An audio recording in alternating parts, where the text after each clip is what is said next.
काँग्रेसच्या विरोधात आज टिप्पणी आली. नाही, ती काँग्रेसच्या विरोधातली टिप्पणी नाही आहे. त्यांनी टॉनिकची गरज आहे असं सांगितलेलं आहे. मूळ प्रश्न असा आहे की उतार चढाव सगळ्या राजकीय जीवनात आणि व्यक्तीमध्ये असतात. आज वाटत असेल, पण एक काळ शिवसेनेला पण तोच काळ होता. सगळ्याच पक्षाला ते काळ येतात आहेत, पण भविष्य हे देशाच्या दृष्टिकोनातून काँग्रेसचंच आहे आणि पुढच्या काळात काँग्रेस ताकदीनं पुढे येईल असं देशातल्या जनतेचा विश्वास आहे. सध्या राजकीय वर्गात म्हणण्यापेक्षा मोठी चर्चा ऐकायला मिळते की परमवीर सिंग यांचं निलंबनाची सध्या प्रोसेस सुरू आहे. काय सांगायला? खरं तर ज्या दिवशी CCTV फुटेज पोलीस कमिशनर मुंबईच्या ऑफिसमधून गायब झालेले होते, त्या दिवशीच त्याला निलंबन करायला पाहिजे होतं. ही मागणी काँग्रेसच्या वतीनं आम्ही केलेली होती. हा उशीर होत आहे, पण देर आहे सुधार आहे आणि बिलकुल त्याच्यावर कारवाई व्हावी ही आमच्या मागणी आहे.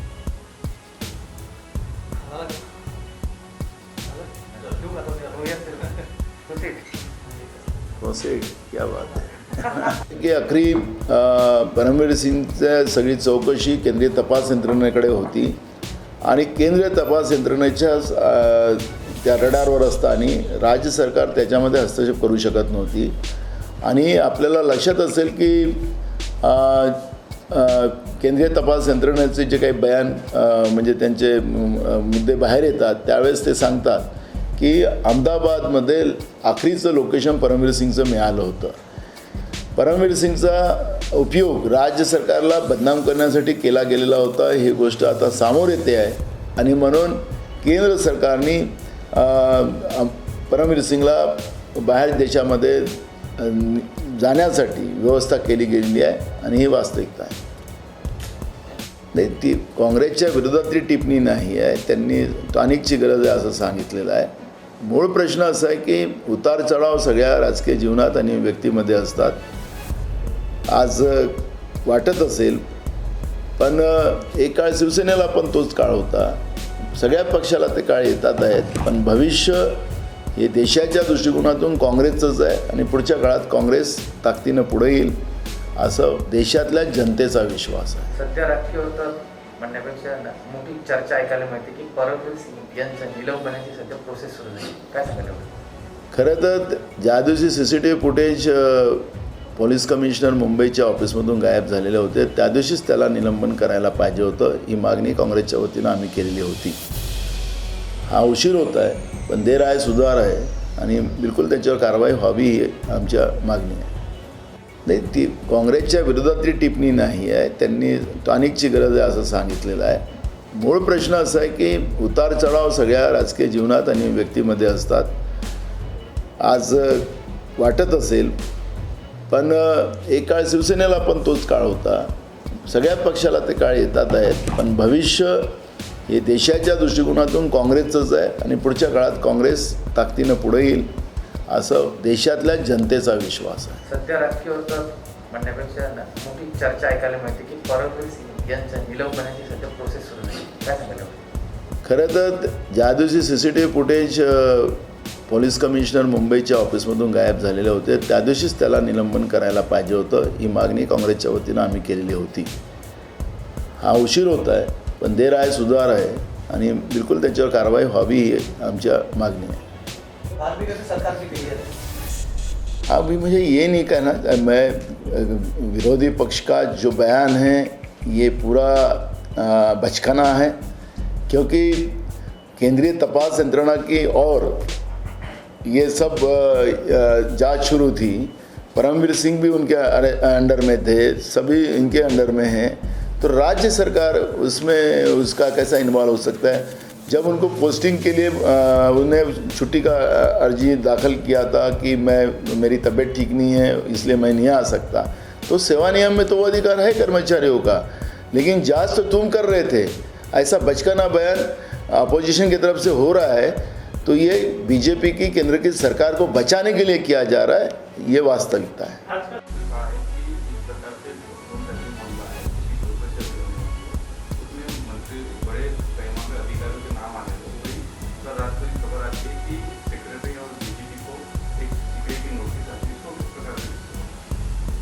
देखो, आपने देखा होगा कि जब फ़ोन टेपिंग का इशू हमने विधानसभा में उठाया था, तो ये सब फ़ोन टेपिंग का इशू तो बीजेपी के ज़माने का है। अब ये किरीट सोमैया जो बाहर में बातें कर रहा है, हमने बार बार कहा है कि बीजेपी जहाँ जहाँ विरोधी दल की सरकारें हैं वहाँ पर किरीट सोमैया जैसे व्यक्ति को एक पैदा करके रखा है। उसके माध्यम से जो केंद्र सरकार का फेलियर दबाने के लिए इस तरह की बचकाना बयानबाजी कर कर जो मूल इश्यूज़ है, महंगाई है, किसान का इशू है, बेरोजगारी है, ये सब इशू को छुपाने के लिए इस तरह के डाइवर्शन बीजेपी की ओर से किया जा रहा है। आज देश की सुरक्षा धोखे में है, विदेश नीति केंद्र सरकार की फेल्यूर हो चुकी है। ये सब बातें को छुपाने के लिए इस तरह की किरीट सोमैया की बचकाना बयानें बाहर आती है।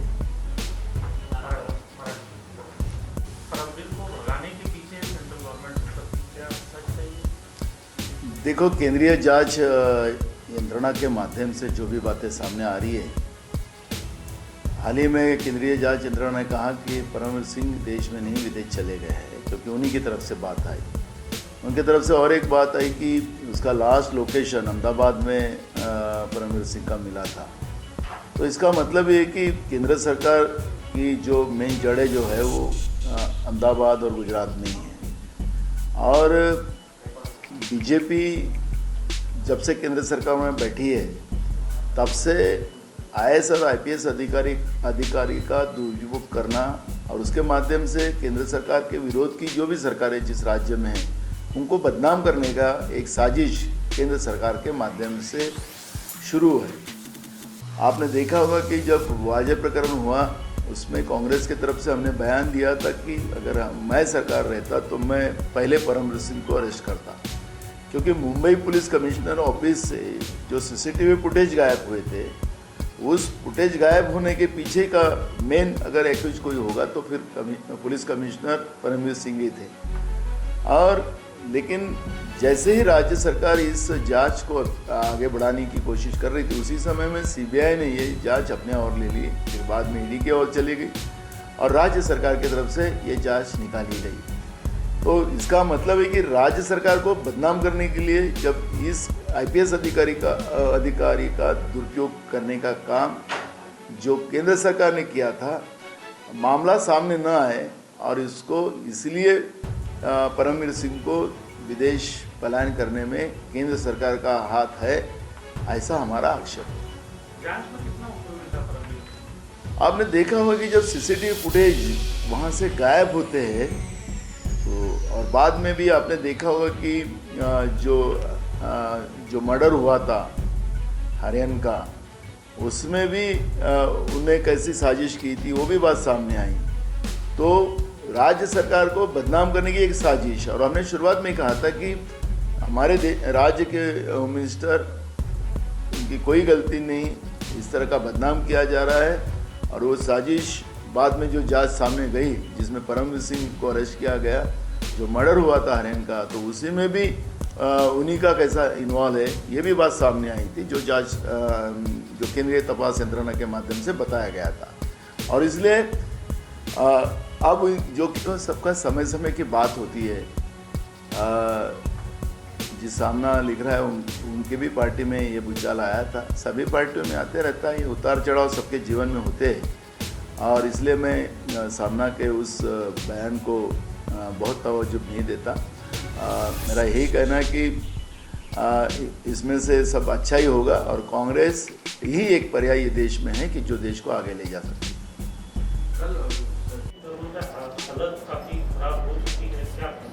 देखो, सबका समय समय की बात होती है। जिस सामना लिख रहा है उनकी भी पार्टी में ये भूचाल आया था, सभी पार्टियों में आते रहता है, ये उतार चढ़ाव सबके जीवन में होते हैं। और इसलिए मैं सामना के उस बयान को बहुत तवज्जो नहीं देता। मेरा यही कहना है कि इसमें से सब अच्छा ही होगा और कांग्रेस ही एक पर्याय देश में है कि जो देश को आगे ले जा सकती है।